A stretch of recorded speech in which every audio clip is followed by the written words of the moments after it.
What if I told you that the world around you isn't the problem? You are? Yes, the pain you keep repeating, the disappointments you keep running into, the coldness you feel from others. They might all be reflections of something deeper, a wounded soul crying out for healing, for peace, for redemption. But here's the truth no one dares to tell you. Until your inner world is transformed by faith, grace, and divine guidance, nothing outside will ever truly change. This video holds a message that could shift your entire destiny.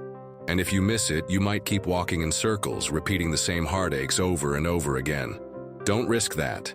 Stay with me until the end. Your soul needs this. Before we begin, let me say this. Many people who watch these videos forget to subscribe. If you're here and this message resonates with something deep inside you, don't just watch. Become part of this journey. Click the subscribe button and activate the bell so you never miss a word that could awaken your spirit, heal your brokenness, and guide your path. Shall we begin?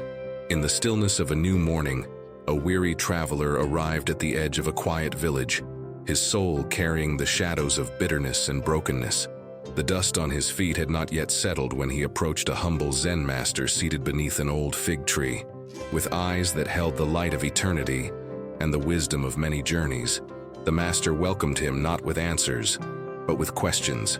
"Tell me," he asked softly, "what were the people like in the town you left behind?" The man's voice was sharp, laced with judgment. He spoke of selfishness, of deceit, of neighbors who never smiled, of friends who betrayed. The master, unmoved by the man's resentment, simply nodded and said, "I'm afraid you'll find the people here are just the same."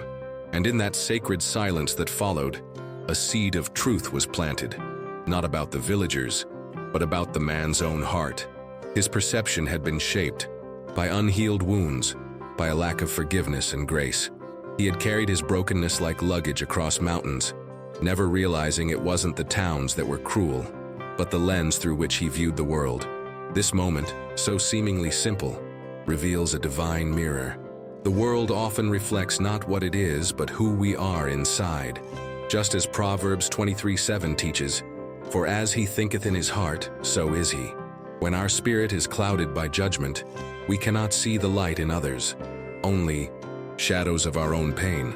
And so the man stood there not in a new place, but in the same inner prison, unaware that the journey of transformation must always begin within. The land may change, the faces too, but until the soul finds healing, the view remains the same. Not long after, under the same ancient tree where truth whispered through the leaves, another traveler arrived. His face was worn by time but brightened by a certain lightness, the kind that only comes from a heart softened by grace and shaped by gratitude.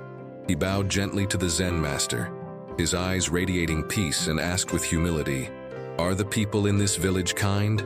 The master, with the same knowing gaze, repeated his question from before. "Tell me, how were they in the village you left behind?"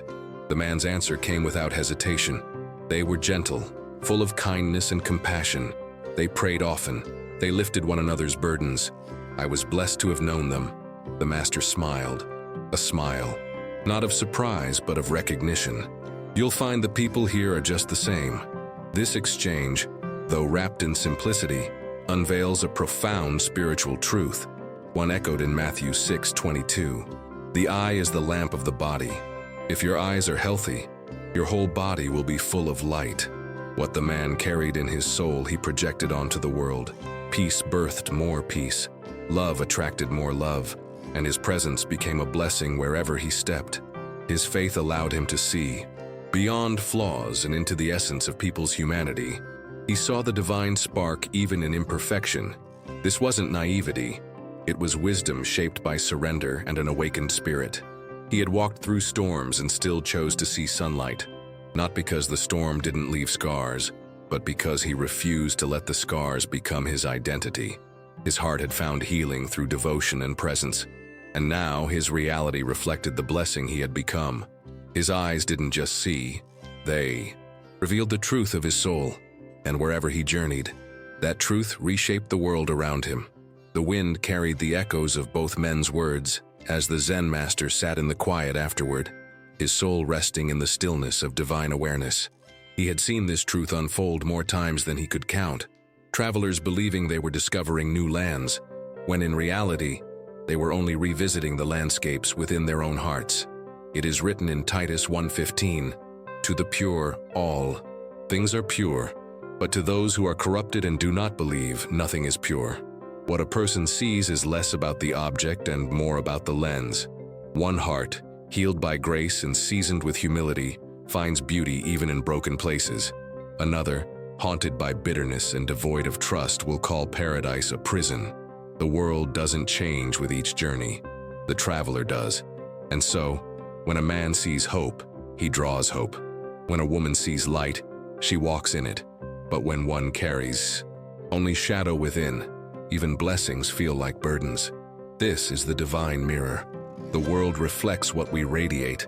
The spirit becomes like soil. It grows whatever we plant, be it resentment or peace, cynicism or kindness, pride or surrender.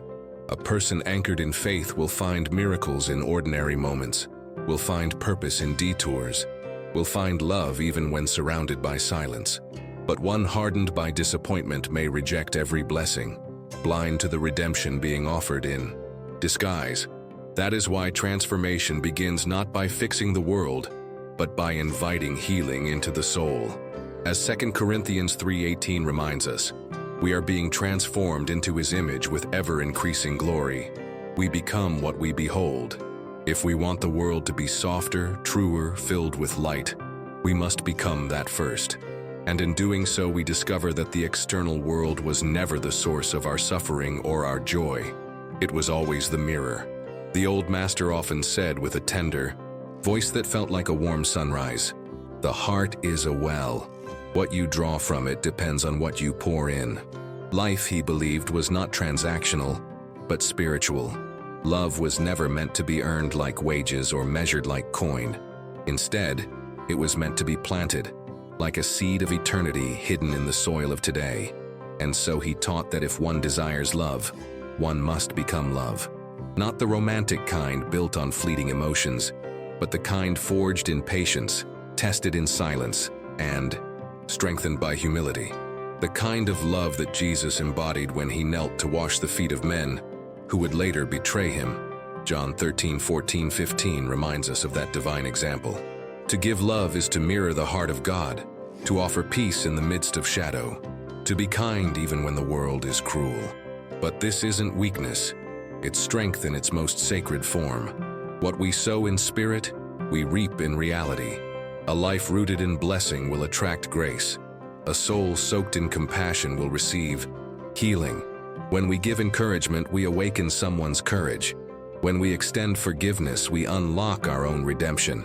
Love is not a return on investment.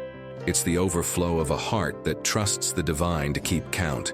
And though we may not see it immediately, the world has a way of echoing what we offer. The one who shares light will never walk in total darkness. The one who offers kindness will find companions along the journey. Even when love seems to go unnoticed, heaven is watching. Galatians 6:9 says, "Let us not grow weary in doing good, for in due season we shall reap if we do not lose heart." So give without demand, love without condition, bless without expecting return, and you will find that the world eventually becomes what you dared to become first. Now tell me, what kind of world have you been creating with your thoughts, your words, your spirit? Was this message a mirror for your soul? I'd love to hear your heart. Drop a comment below and share your reflection. Your story might be the light someone else needs today. And before you go, don't forget to subscribe and tap the notification bell. If this video spoke to you, imagine what's coming next. And I wouldn't want you to miss a single word that could transform your faith journey. Watch the next video appearing on your screen right now. It goes even deeper and might just unlock something divine in your life. With love, light, and grace. See you in the next one.